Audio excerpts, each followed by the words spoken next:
organization of volunteers dedicated to improving the world one child and one community at a time.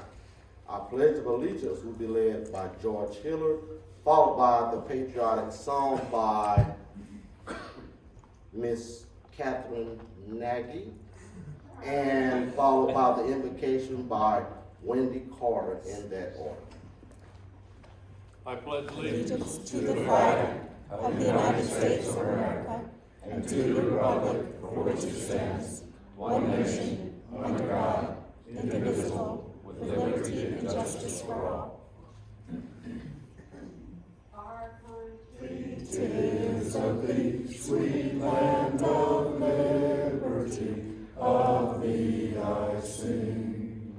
And where my fathers died, land of the pilgrims' pride, from every mountainside, let freedom ring.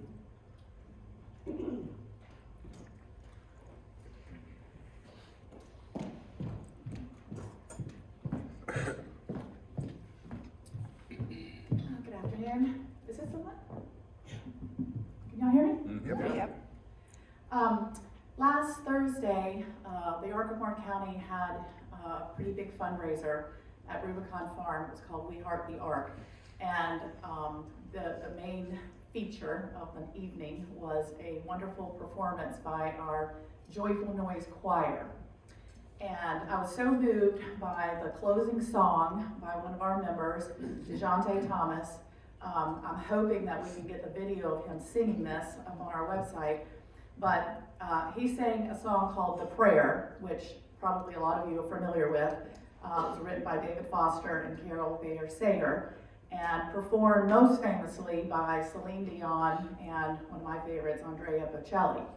Now, I am not going to attempt to sing it or read you the Italian lyrics. I'm just going to recite the English version. So, I pray you'll be our eyes and watch us where we go, and help us to be wise in times when we don't know. Let this be our prayer when we lose our way. Lead us to a place, guide us with your grace, to a place where we'll be safe. I pray we'll find your light and hold it in our hearts. When the stars go out each night, remind us where you are. Let this be our prayer. When shadows fill our day, lead us to a place, guide us with your grace, to a place where we'll be safe. A world where pain and sorrow will be ended, and every heart that's broken will be mended. And we'll remember we are all God's children, reaching out to you, to touch you, reaching to the sky. We ask that life be kind and that you watch us from above. We hope each soul will find another soul to love. Let this be our prayer. Just like every child needs to find a place, guide us with your grace.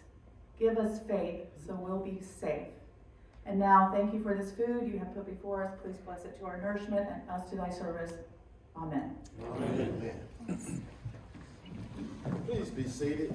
We have an action-packed event today, so we're going to get right. All right, so welcome and thank you for attending today's luncheon. Introduction of members, guests. Yes, Catherine. I am very, very happy to introduce our 4 junior builder candidates. You'll stand when I introduce you. This is Emma Mack. And for those of you that were at PK, you recognize her, right? Emma's from North Morris, so welcome. George Casey, some of you know his dad, Dr. Casey. George is with O'Neill, and he is in our Key Club. Thank you, George. Rebecca Cameron is at Union Pines, and she and George are both tennis players, so they're vying over who gets to go first to go to their tennis match. And finally, show it to me, Katrina Churchill. Oh, fell off. Well, didn't have anything to stick on your skin. So Katrina is from Pinecrest High School. So help me welcome our junior builder candidates.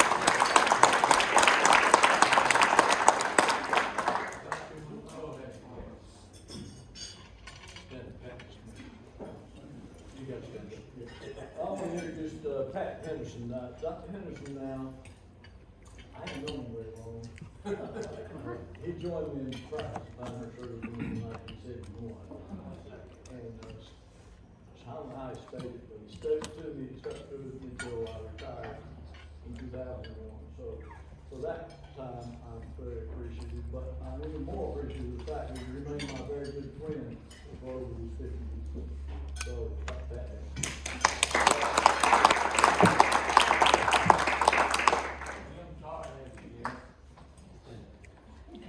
Mary Tart is here today not because she's my beautiful wife, but rather because she played a part in the history of FirstHealth. Mary was part of the group that were the founders of the hospice movement, and only the second hospice in the state of North Carolina. And coincidentally, a lot of the early meetings from this hospice group was around Mary Tart's dining room table. All right.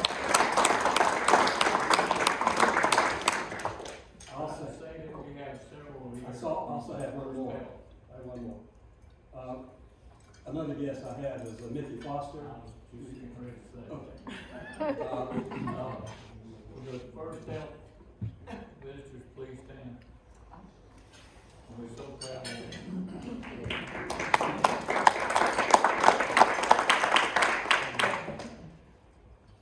Jordan Clark's here with us.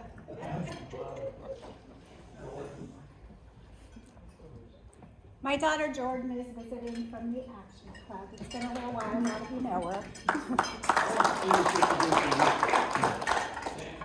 I want to finish introducing Mickey. Yes. Mickey, you got to stand up again. Mickey is, as you probably know, is the CEO at over at FirstHealth, and you'll have a more detailed introduction to him later when he speaks to us in June. But I view Mickey as the leader of a bunch of heroes. He and his great staff has brought FirstHealth through this terrible pandemic we've been through. But perhaps more pertinent to this visit, Mickey is a former Kiwanis. And if you're really nice to him, there's a possibility you could be a future Kiwanis. Mickey's not very busy enough. Mickey's first job after college, while he was still wet behind the ears, was right here at FirstHealth. And then after this long journey of education and management all over different places, he's completed the circle to come back here as the CEO. So, Mickey Foster. Andy Donovan has a respected member here. Stand up. Sandy's busy with the Young Builders thingy. This is Lillian Fodemeyer.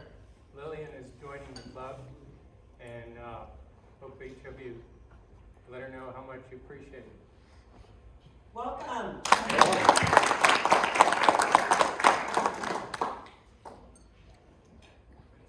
All right, that's it. All right, now the 50-50. Oh, you didn't put your ticket in. Here you go. Oh, she didn't put the ticket in. Yeah, I forgot to put it. Still got time to put it in there. Yeah. Nope, nope. Oh, wait. Jordan didn't put hers in. I did it my first time. I didn't put mine in. They're like, you can't win it yet. That's Right, you never got both halves in your hands, you can't win. True. Silly girl. Hey, you haven't done it in a while, right? Forget how to do it. All right, the number is 676-0668. That's right. 676-0668. Sam.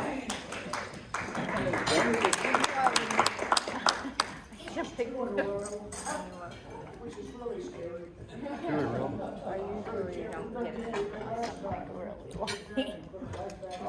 All right, great job. Sam, you want to illness and visitation? You have anything? Nothing to report on illness and visitation today, but if you do know of someone, please let me know so I can be in touch with them.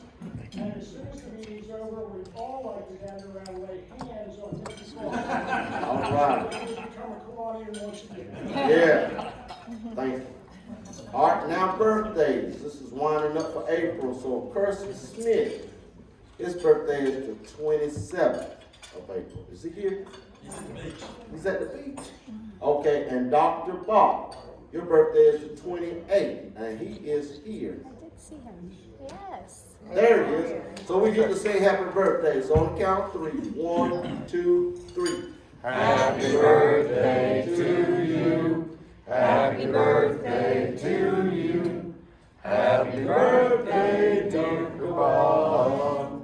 Happy birthday to you. Great job. We got to get more singers in our club as well. So. We're always All right. junior builder.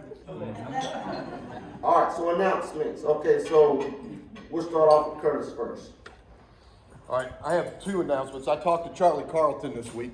Actually, what's today? I talked to Charlie yesterday, and he's doing good. He's had a surgical procedure since we saw him last. He's been to Florida, and he's back home. He's decided not to sell the house, for at least for the time being. And he said to say hello to everybody. Sorry he missed the military celebration this weekend. He was out of town. I have a clipboard this coming weekend, right? Saturday, we're supposed to be pouring beer and wine at the concert right here in Whispering Pine. So I have our sign-up sheet. Right now, I have plenty of people for, well, I don't have plenty, but I have more people signed up for the 5 o'clock to 7 o'clock shift. I only have one person signed up to help me from 7 o'clock to 9 o'clock. I know Frankie will be around if I can put his on. But I need a couple of helpers after 7, from about 7 or 7:30 till 9 o'clock. And to be honest with you, I don't know what the weather's changed, right? I don't know if you guys have seen, it looked like the weather was going to be perfect for us leading up to this event. But in the last 24, 48 hours, it looks like the weather's changed. So I'll keep in touch with Whispering Pines. If they decide to cancel or if weather becomes an issue, I'll let you guys know. But in the meantime, if you don't mind signing up to volunteer, I appreciate it. We'll pour beer and wine from 6 o'clock to 9 o'clock, right over here by the police station. 14 Hardy Lane is the address. Thank you very much. All right. Next, let's do blueberries. All right, everybody. It is that time again, blueberry time, right? So sales have already started kicking off. The website is up and running, and we've already had behind the scenes before we've even started selling and flyers and all that. I just sent out a mass email. I've already had 54 flats purchased on the website. So in the past, and you can correct me, Greg, if I'm wrong, because you're one of my main sales guys, you know numbers pretty well. We haven't reached that elusive 1,100 yet. We've come very close, right? Is that correct? We're over the top. Okay. We've gotten almost 1,200. Well, that was my goal for this year, is to hit the 1,200 number for this club. And if we do make that goal of 1,200 flats of blueberries, I will dye my hair blue for Blueberry Pickup Day, okay? So, if you want to see me roaming around with blue hair, going with my tiara, trying to deliver these blueberries on Blueberry Pickup Day, we got to hit the 1,200. And that's just for our club. We do have the Rayford Club combining in with us this year. I'm not going to include their flats because we're only making $1 off of each flat that they sell. But we're helping them do their own sales, but we still get $1 from their sales. I have all the materials for salespeople. I have clipboards on your tables for signups. There's a lot that goes into this, not just the day of blueberries, okay? I have phone calls and emails and all kinds of things coming into me, but the phone is set up so that I can forward it to other people's numbers. So if you are willing for a day or two to have the phone ring to you and take a blueberry order here and there, you can let me know. I'll even give you a log where you can keep track. Most of the people that call on the phone want to mail a check. And that's okay, but we need the checks before June 1st, and we need to let them know that. Curtis has done it before for me. Catherine's done it before for me. It's not too hard, you know, a couple calls a day. Some people, you can even just order it on the website. If they want to pay with a credit card, you just do it on the website for them. And then the day of, we're going to do something different. I'm going to need some people there early, after the blueberries are delivered, we're giving 1,200 flats of blueberries out there to our community. And we have never put anything in those flats about Kiwanis and what we do. So we need to put membership applications or information about Kiwanis or whatever it is. So before any of the blueberries leave, except for our deliveries can go out, we can give them just one each. We'll have some people, and maybe we'll look at Circle K or some of the key clubs to help us just stuff a flyer in every flat so that we can promote our Kiwanis Club and what we do. If you have any questions, need material, I email it, I print it. We also have business cards, so you can keep them in your pocket, hand them out. They have a QR code on them, so do the flyers. Those of you who don't know, you scan the QR code on your camera, hit a button, it takes you to the Blueberry website to sell. And it's the same website as the Kiwanis Club's website now. Anybody have any questions? All right, so let's work towards making my hair blue, and hopefully it will come out by November, my daughter's wedding. Thank you very much. Have to read that. Might be easier to buy a blue wig for me. All right, I know you're not gonna believe this, but if we sell 1,200 flats, I will do a haka. All With right. blue hair? Maybe. Catherine, would you come up, please? The committee has been working toward the 100th anniversary, which appears to be a good event. And I'll let her tell us a little bit about the decorations. The decorations. The board approved last night, and we have hired an event planner that will do, essentially, Deanna says, here's your rooms, it's blank slate, do whatever you want. So it'll all be in our blue and gold, obviously, and in the grandest finery. How's that sound? December 9th. Okay. Okay. Better mark that one down. Well, blue and gold and navy colors, I asked for Army's black, gold, and gray, but I'll be here anyway. Also, the committee, we got a request from the potential speaker, and he would like an executive summary, which tells me he's been on a high-level staff. So, I thought about that. How many things have we done in this club? So I sent the members of the committee a little list. If you start with Linda Hubbard's achievements, it'll be a long list. First one, Backpack Pals, the Winter Coat Drive, the Junior Builders Cup, the Builders Cup, Key Clubs, Blueberry Sales, Circle K, Christmas Raffle, Pancake Breakfast, and then some more came in.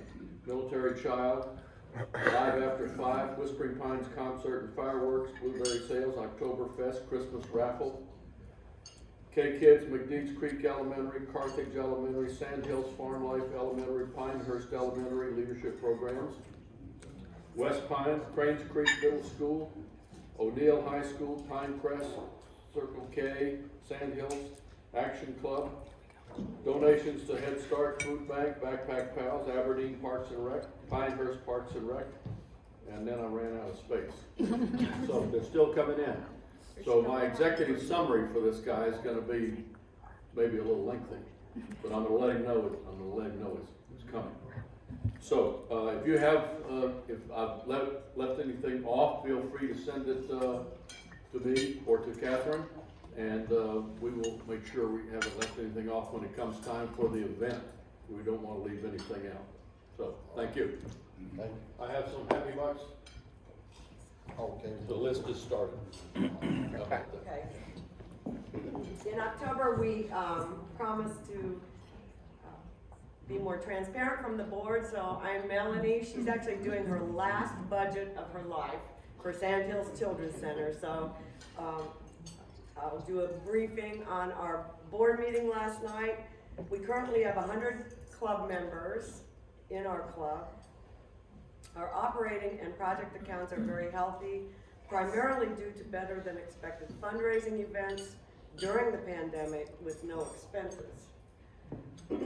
Dr. Lillian Foddermeyer's application was enthusiastically approved, so she is on there. The new shirts are on order. If you ordered them, be sure you pay for them. Our 100th year anniversary celebration is actively being planned. we just went through that. From our president, Criswell, Club Excellence Day is May 14th. He strongly encourages members to attend. Registration is covered by the club. The KI convention, our annual convention in Indianapolis, is June 8th through 11th. I have signed up to attend virtually. So if you're interested in a virtual attendance, it's only $49 and the club will cover registration as well, if you're in person or virtual. Our annual meeting is next week when we elect new officers and directors of the club. Circle K will also be sharing the podium with a back brief of all their activities. Curtis, did you have one more announcement? Yes, it does.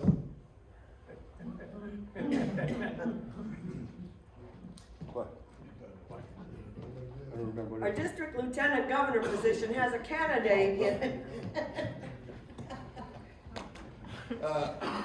We had a district conference call recently, and Sandy is not here. She's in the building, but she's handling the Junior Builders Cup.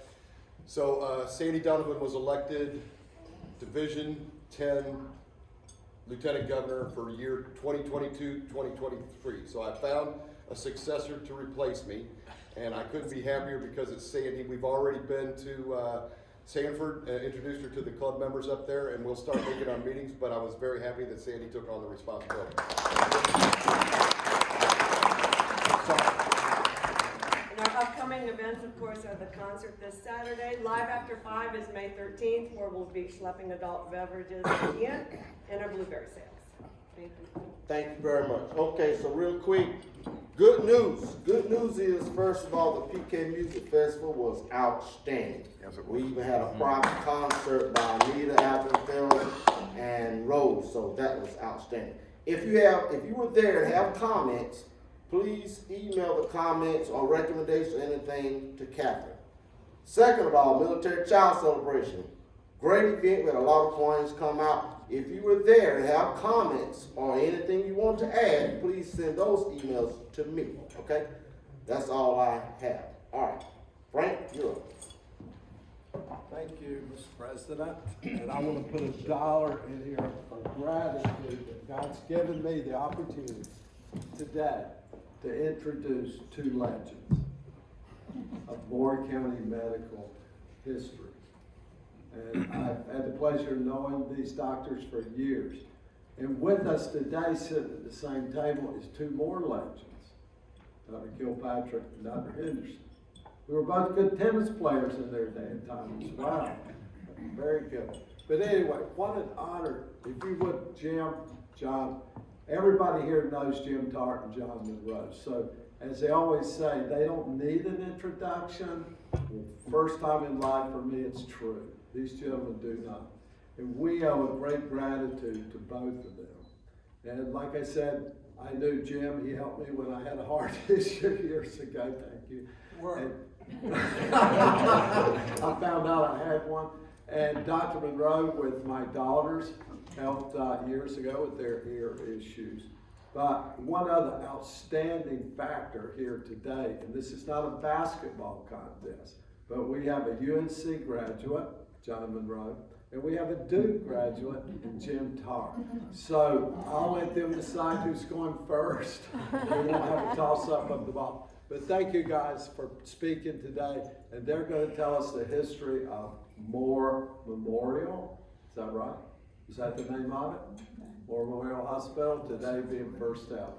Okay, the first one to speak is John Monroe. I lost the toss.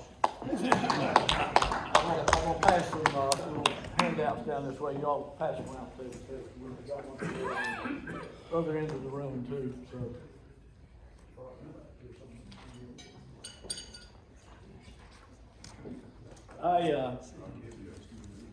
See if I can do it for we can hear. Can you hear me all right? Can you hear me okay? Yeah. Yeah. Well, thank you, Frank. I thank you for allowing me to report on to you some of the early history of Moore County Hospital. That's what I was charged with. There you go. can't slide it down. Oh, won't go down any? That's it. If they can hear me, That I'll try. And, in preparing this presentation, Frank, I had to go to the Moore County Historical Association, to the Tufts Archives, to the hospital. I went to a lot of places to try to work together, because as some of you might think, contrary to that, I wasn't around in that era either. Jim Tart said I could run overtime stuff, but I'm gonna present as efficiently as I can to be fair. I've circulated some papers around that'll kind of corroborate what I'm gonna tell you about the historical stories. Let's start with the first Moore County Hospital, located at the corner of Bennett Street and New York Avenue in Southern Pines. Built in 1897 as a residence for the Samuel L. Whipples from southern Vermont. They called it Vermont House, later New England House, and they accepted renters. For a brief period in 1911, Dr. William C. Mudgett and Dr. Blair opened it under the name Moore County Hospital. It is not clear how long they tried to operate it as such, but apparently only several months, certainly less than a year. Incidentally, Dr. Mudgett was the first president of the Kiwanis Club of St. and the first president of the physician staff of our Monroe County Hospital. Then, the McConnell Hospital was opened at Eureka in 1917, primarily as an infirmary associated with Farm Life School. But it was established by the Sand Hill Board of Trade in April of that year as a hospital. It had 20 beds, but during the flu epidemic of 1918, as many as 35 patients were housed by putting beds on porches and in hallways. It had one operating room. There was no resident surgeon. Many of the local Moore County physicians served on the staff. They did have a visiting surgeon, Dr. Hubert Royster, a fine surgeon from Raleigh, and they even had a Dr. John Monroe, who operated Central Carolina Hospital in Sanford, a Moore County native from the vast Cameron area, whom you would assume to be above reproach. That was for you, John. Can you take it? Sorry. The benefactors of the McConnell Hospital were many of the prominent citizens who later supported Moore County Hospital in Pinehurst: Leonard Tufts, John R. McQueen, R.E. Wiley, Simeon Chapin, and others. The hospital operated until 1925, when it was closed, reportedly for financial reasons. It had been supported primarily by subscription. However, the overriding reason may have been for lack of a reliable water source. Water for operating the hospital came from 3 wells that had been dug at various intervals, and they all went dry for extended periods of time. It's well documented by the nurses that water had to be hauled from a spring over half a mile away. This lack of consistent infrastructure was a major reason for discontinuing the hospital at that site. The closure of McConnell obviously left the hospital void. The nearest hospital being located at Hamlet, Fayetteville, Raleigh, Central Carolina, and Sanford. With the poor roads of those days, none were close enough to service the people of this area for their acute care needs. In 1925 and 26, shortly after the closure of McConnell, several small group meetings were held to discuss the advisability of building a new hospital in Moore County. These seemed relatively informal at first, but as I went through the documents in Tufts archives, it became apparent that a sense of urgency had developed. Numerous meetings were held to gather the pulse of the communities across the county. Most were well attended according to the pilot reports. Several of these meetings were sponsored by the Kiwanis Club of the Sand Hills. One such meeting at the Pinehurst Theater in 1926 was reportedly attended by over 600 people. It was not clear to me, however, whether the great attendance was to hear the presentation by Dr. J.S. Brown of plans for a, quote, grade A hospital equal to the best, unquote, or to see the great magician Bellini. Entertainment sponsored by the Kiwanis Club of St. This was apparently a prosperous time in the 1920s. The Sand Hills were developing rapidly. During 1927 and 29, several landmark structures were built and opened in the area. Pine Needles Hotel, Knollwood Airport, Highland Pines Inn in Southern Pines, several large estate homes, and Midland Road was hard surface. In early 1926, Congressman Robert N. Page proposed the establishment of a centrally located hospital, and a general committee was formed, which started fundraising. They did so by contributions from the general population and appeals to the towns and the county. They obtained a formal study by Wright and O'Hanlon of New York, one of the leading hospital experts in the country. This study came back with a very positive report in early 1927. The committee applied for funds from the Duke Foundation, which provided a considerable sum of money for that day, about $80,000. $20,000 of which was in the form of an endowment with a challenge to obtain the remainder of the projected cost to build and furnish the hospital, about $240,000 total, from other sources. Moore County contributed about $20,000. The rest was obtained through the generosity of our citizens, with fundraising efforts to reach that goal continuing through 1928 and 1929. The first board of directors for the hospital was elected by town representatives, including mayors and prominent citizens. This was a broadly based board representing most towns and communities in the county. The general location of the hospital was decided as recommended by the Wright and O'Hanlon study in the area of the county with the most people and good roads. And a specific site was picked for its favorable topography, availability of infrastructure, and the fact that Pinehurst Incorporated, Leonard Tubbs, gave the first acreage needed and the largest local monetary contribution donation up to that time. Building started in 1928, and the hospital was ready for furnishings in July 1929. Mr. Simeon Chapin oversaw the building construction and was known to be very involved and saw that things were done just right. He was also the first chairman of the board of trustees. Now, some furnishings were new, and some were purchased from the then closed McConnell Hospital to save money. The hospital was reported to have opened on Thanksgiving Day, Thursday, November the 28th, 1929. However, the pilot reported the hospital actually opened on Monday, November the 25th, 1929. If the latter was true, Mickey, the hospital has lost about 3 days' revenue during that. Up to this time, I've tried to give us a little feel for the times and the impetus for building the hospital. Now I'm going to point out some of the other firsts at Moore County Hospital. First surgeon manager, Dr. Clement R. Monroe. I'll say more about my Uncle Clem later. First head nurse, Miss Elsie V. Spurber, a graduate of the University of Maryland and described as the ideal or perfect nurse. First baby born in the hospital, Wyndham Lee Clark, whose proud parents paid the hospital bill in gold coin. First patient was Howard Poole. Sam just corrected me on that, but it was Harold. From Jackson Springs. First surgeon to specialize was Dr. Michael T. Bishko in obstetrics and gynecology. Now, Mr. Edward T. McKeithen of Aberdeen was the first person to hold the title of administrator of Moore County Hospital.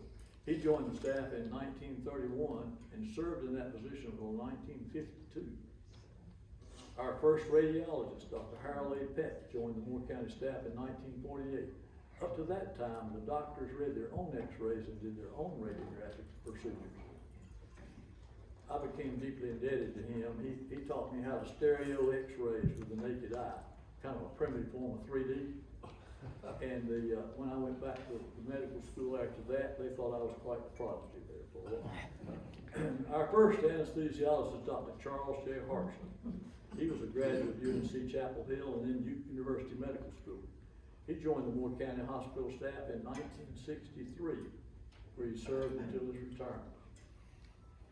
The Pinehurst Surgical Clinic was formed in 1946 by Drs. Monroe, Pishko, and Hollister. These general surgeons decided to recruit surgical specialists and further improve the services provided. The first was Dr. Dwayne Gadd in urology, followed by Dr. Louis Daniel, orthopedics.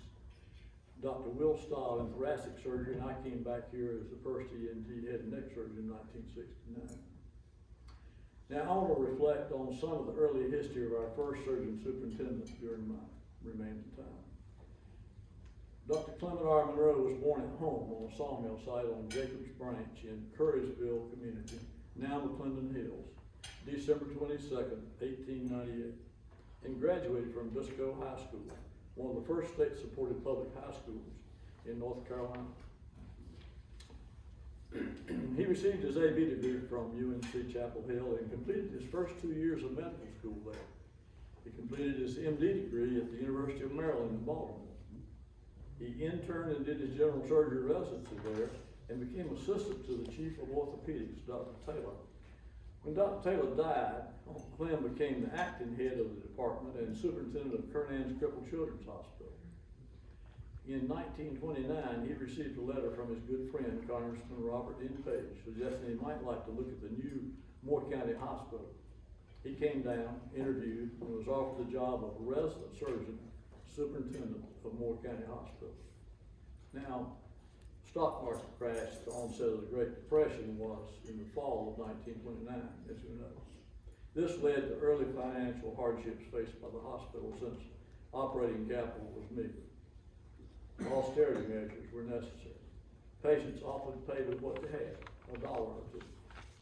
This also led to numerous fundraising projects, poundings they're called, which often meant giving in kind, vegetables, chickens, pumpkins, a hog, rather than monetary contributions. The auxiliary even provided a cow, and it was for fresh milk. According to the archives records and newspaper articles, up to 2/3 of the hospital patients were free charity care in those first years, and the hospital had financial difficulties. The policy of the hospital was, as it has continued to be, to care for all people. No one was turned away that could receive the necessary care there. Dr. Monroe was employed by the hospital, which had little or no reserves to pay operating expenses or his salary. So he did what he could at the time. He took a part-time job at McCain State Sanatorium, where he performed surgery 2 mornings a week on TB patients doing collapse therapies, orthoplasties, plombage, and phrenic nerve compression, some of the prescribed surgical therapies of that day. The state had money and paid the hospital, which he then used the funds to pay its expenses. Uncle Clem was an excellent surgeon. I was privileged to assist him as an operating room tech when I was a young adult, and later as a medical student. I did my first suturing in his close supervision.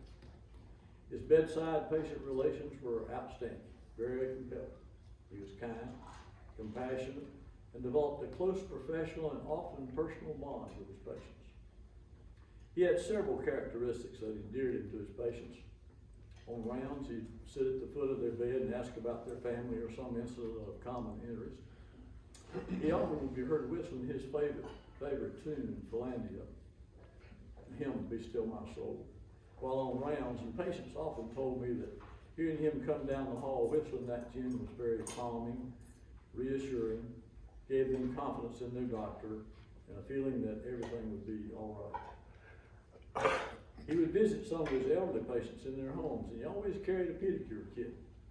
On many occasions, I watched him clip toenails of those who could not reach their feet anymore.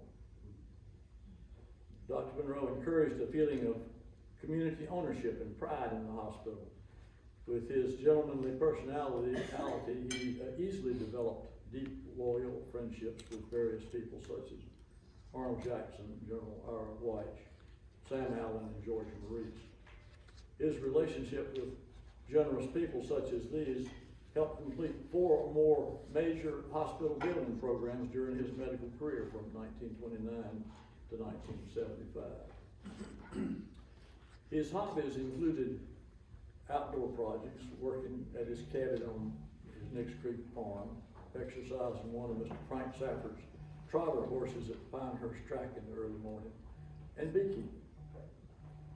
I was his buddy. He was my favorite uncle. When I was about 6 years old, I very much wanted to assist him in inspecting one of the beehives near our home. My mother wanted to be sure I was properly protected, so she made a veil of old curtain material fitted on my straw hat. Sewed my red rider gloves to the sleeves of one of my dad's old shirts. Tucked my jean legs into my socks.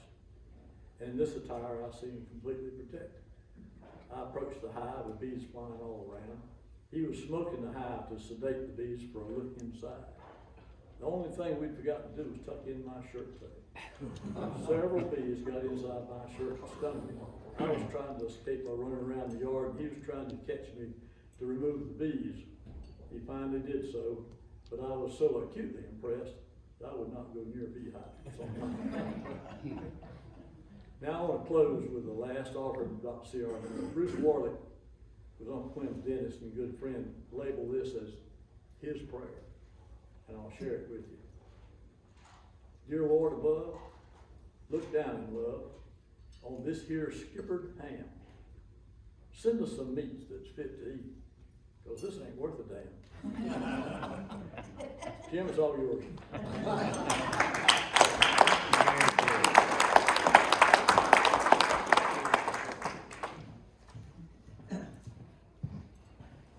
Well, you can see from what John has told you what a great foundation was built for this hospital.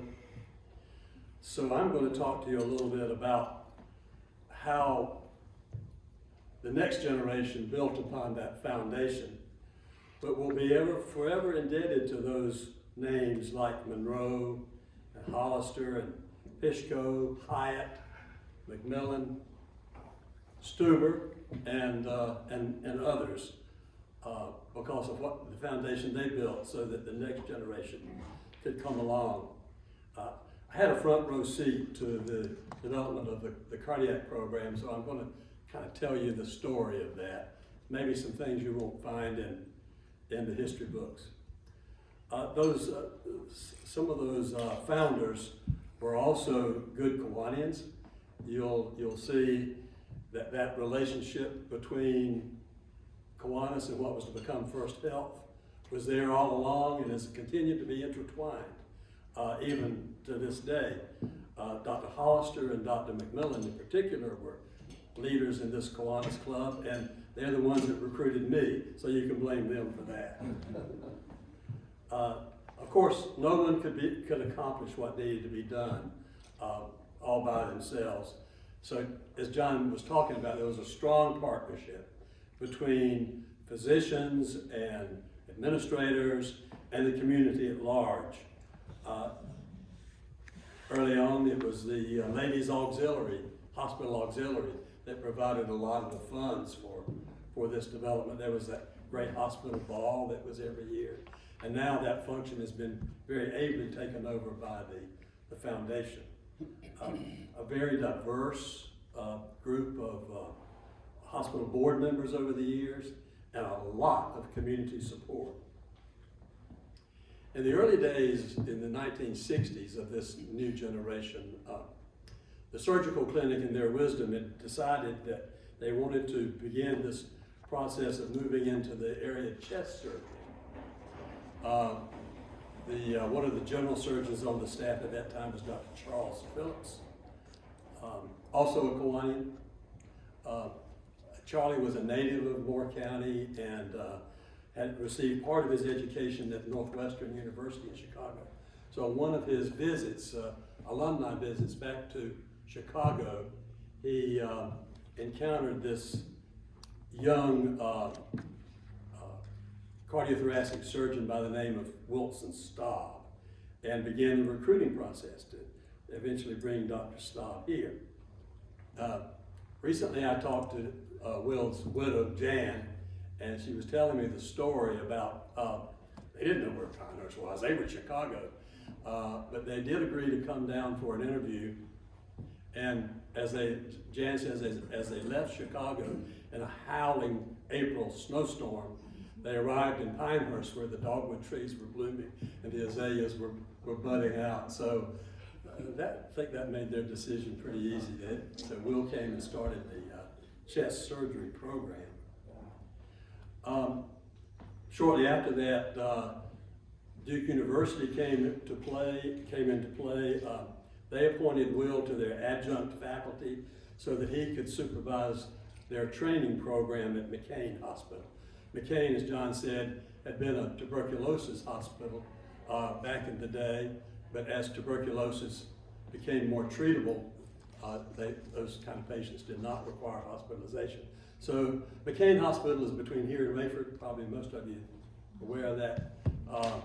So it became a hospital for people with chronic lung disease, emphysema, lung cancer.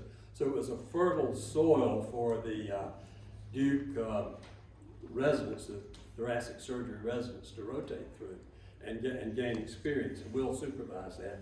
And they also rotated through our hospital here, which I guess at the time was more regional. One of those residents in particular was a man by the name of Randy Chitwood, Chitwood, and his name will come into play later in this history process. So remember Randy's name. Dr. Staub began to, I guess, agitate is the right word, with the medical clinic, that he wanted a medical cardiologist to come and join the staff, and then became one of those strange coincidences in life that may not be a coincidence at all. Mary and I were visiting Durham. I was serving in the Air Force Medical Corps at the time, and we picked up the Durham paper and opened it up, and there was this article about Little Duke in Pinehurst, and it turns out that a lot of these senior medical people in Pinehurst had a part of their training, surgeons, medical people too, at Duke. And also the big news was that Dr. Stuber in his laboratory had just obtained one of the state-of-the-art pieces of equipment.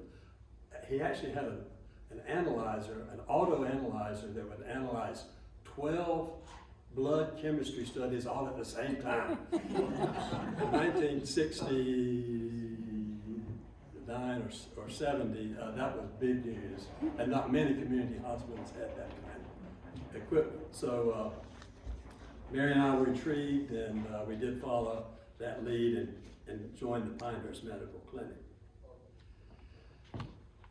Talking about cardiology now, a number of improvements that were going on nationwide in the field of cardiology in the early 1970s was just astounding. In the old days, if you had a heart attack, you'd go into the hospital and stay for 2 weeks in the bed, and if you survived, then you could go home. During this time, coronary care units were being built, and they could aggregate heart attack patients in one location. They could be treated efficiently and better.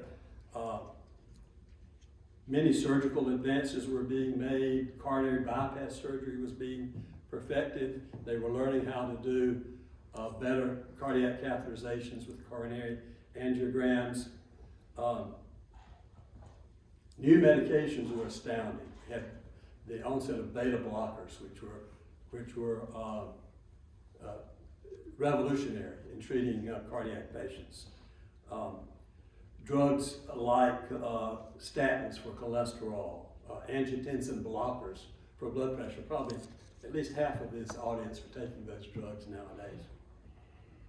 Balloon angioplasties were being developed for blocked arteries. So you can see all of these things were happening, and it was just not going to be conceivable for the average person in Moore County to travel those distances 2 to 3 hours at the time to get to Raleigh or Durham or Chapel Hill or Charlotte to receive these.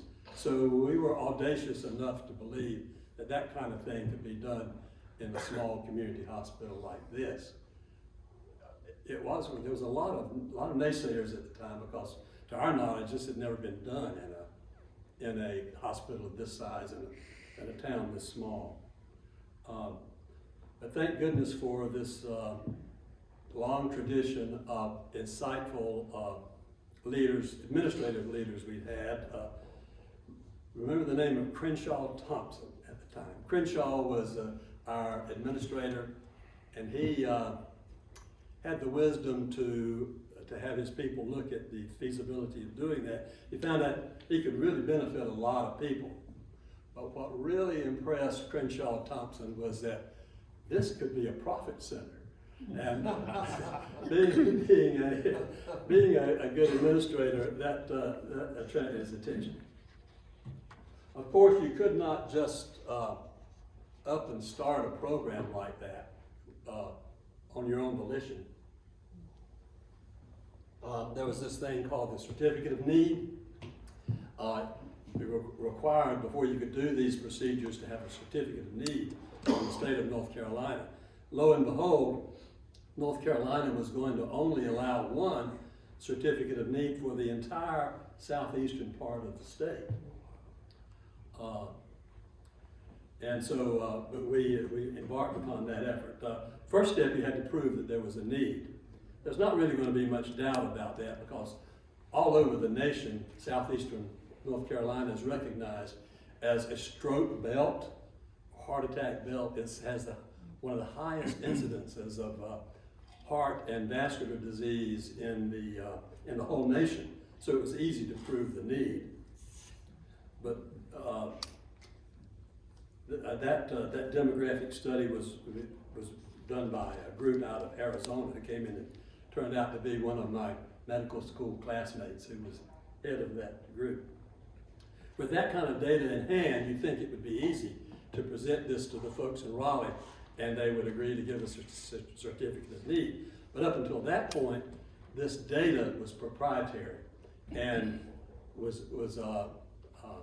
not available to the public. But when the certificate of need was applied for, the application became public knowledge, and lo and behold, the folks in Fayetteville and Wilmington saw that demographic data and saw that they should oppose our certificate of need application and put one in of their own. Remember, only one was allowed for this whole district.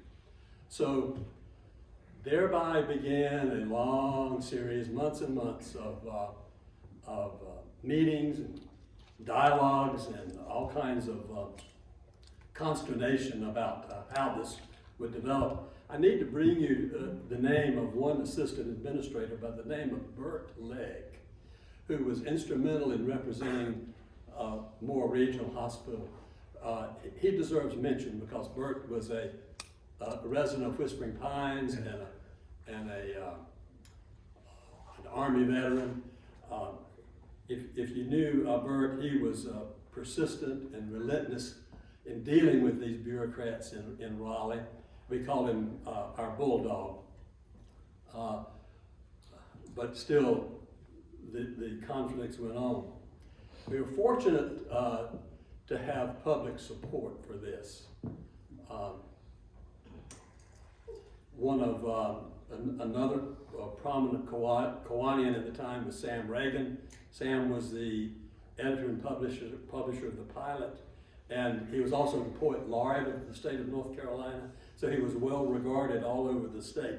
And when Sam came out with an editorial in his newspaper indicating public support for this project, it went a long way toward allowing us to get the certificate of need for advanced cardiac services. Still, the problem was unresolved. So finally, Moore Regional hired a law firm from Texas who specialized in certificate of need applications. And when this attorney from Texas arrived, he was very impressive. A tall Texas guy, very imposing, with a 10-gallon hat, cowboy boots, and a handlebar mustache. You wouldn't want to tangle, his name was Ivan, and you wouldn't want to tangle without Ivan in the dark. But he went to Raleigh, and I told you this would not be in the history books. He went to Raleigh and dealt with the bureaucrats, and first thing you know, our certificate of need was approved.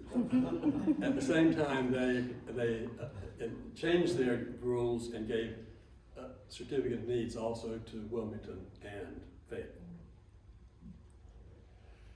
So the Pinehurst Medical Clinic then proceeded quickly to hire Dr. David Cowherd. I'm running out of time.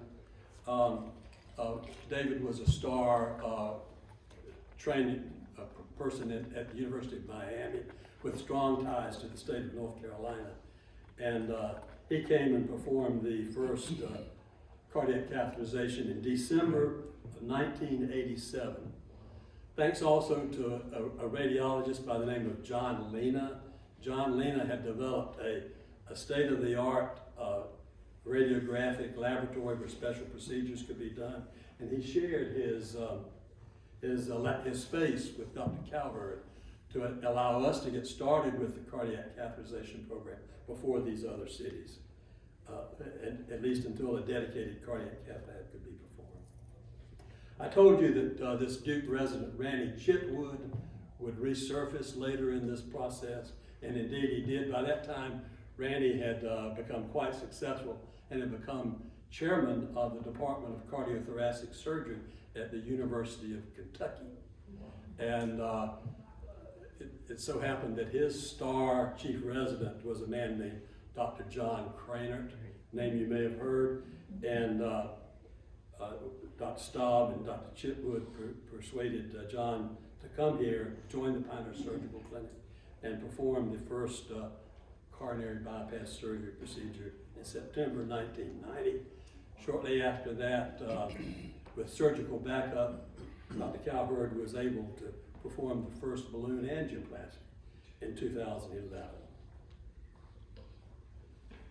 In the interest of time, we'll skip over some other things, but just tell you that I'm just giving you the view of the cardiac program.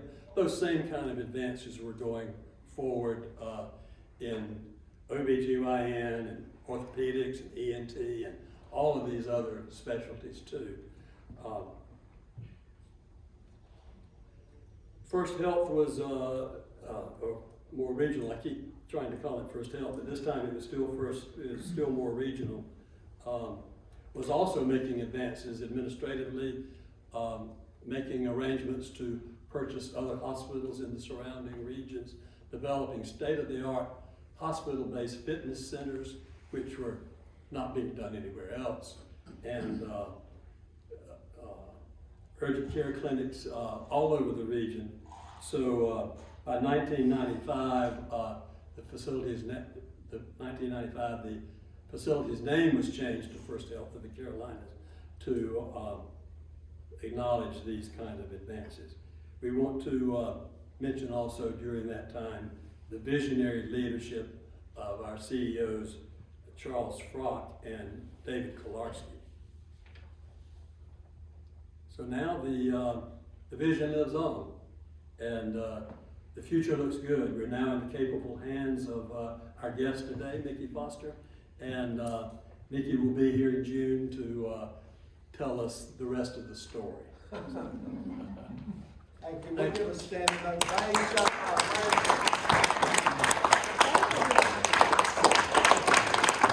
John will be available to answer questions. Excellent presentation. You know, that's the longest I've heard Dr. Monroe talk at all. He's a quiet person. He'll do anything you ask, but he's just quiet. That's the way he does. He don't want all the credit for everything, but he's well spoken, and we appreciate the presentation today. Thank you. So it shows that we have a long history with FirstHealth, and with Dr. Foster coming on board as a Kiwanis, we're going to branch out even further. All right, so before we leave, next week is the annual meeting, May 4th, and club election. So I need everyone to be here, be present for next week's annual meeting, okay?